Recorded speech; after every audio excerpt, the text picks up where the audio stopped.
ये हेउची ओएसआरटीसी रो बस टिकेट। आपण ओएसआरटीसी रो जेकोसी बस काउंटर को जिबे आपण को एई भले टिकेट मिलिबो एवं जहाँ पछरे आपण देखिबे सीधा सड़क नवीन बाबूंकर प्रचार करा जाउची एवं नवीन बाबू हेउचंती बिजु जनता दल रो सभापति तथा बीजेडी रो हिंजिड़ी रो विधायक प्रार्थी।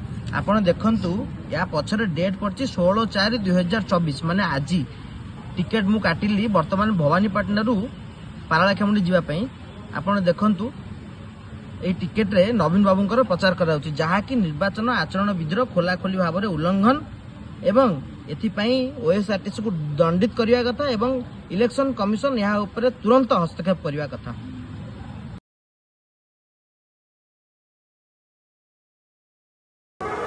नमस्कार, मु विभूतिभूषण महापात्र। आपण देखि पारथुए मु वर्तमान भवानीपाटना बस स्टैंड रे अछि एवं ओएसआरटीसी बस रे भवानीपाटना रु पारालाखेमुंडी टिकेट काटिया में आस्थिली। आपण देखि पारथुए ये होछि मोर टिकेट जोटी लिखा आइछि विभूतिभूषण महापात्र। डेट जर्नी होछि 16/4/2024।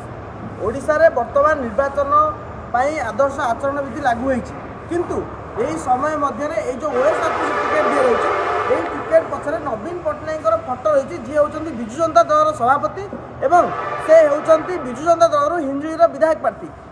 ওড়িশা সরকারଙ୍କର বস টিকেটরে হিঞ্জিড়ি প্রার্থী বা বিজু জনতা দল সভাপতিଙ୍କ ফটো রহিবা কেতে দূর যুক্তিযুক্ত আপন চিন্তা করন্তু।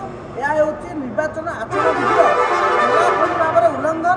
ଆମେ ଦାବି କରିବୁ ନିର୍ବାଚନ କମିଶନ ପାଖରେ ସେ ତୁରନ୍ତ ଏ ଟିକେଟ ସବୁ ରଦ୍ଦ କରନ୍ତୁ, ଏ କାଗଜ ଫୋପାଡ଼ନ୍ତୁ एवं ओएसआरटीसी को जोरिमाना दिंतु और निर्देश दिंतु कि नवीन पट्टनायक ए फटो को तुरंत ए टिकेट नवीन पट्टनायक फटो को हटा जाऊ और ओएसआरटीसी जो बिजु जनता दल प्रीति रही ओडिशा सरकार में थिबा विभिन्न पद पदवी जो अधिकारी माने अछंती से भूली जाउछंती गोटे दल बर्तमान निर्वाचन लड़ुची तांकर मुख्य तांकर सभापति को केउ भली भाव में प्रचार प्रसार करने फटो व्यवहार कराउची। यह निंदनीय एवं आम दृढ़ दाबी करुँ या विरुद्ध कार्यानुष्ठान लिया जाऊ।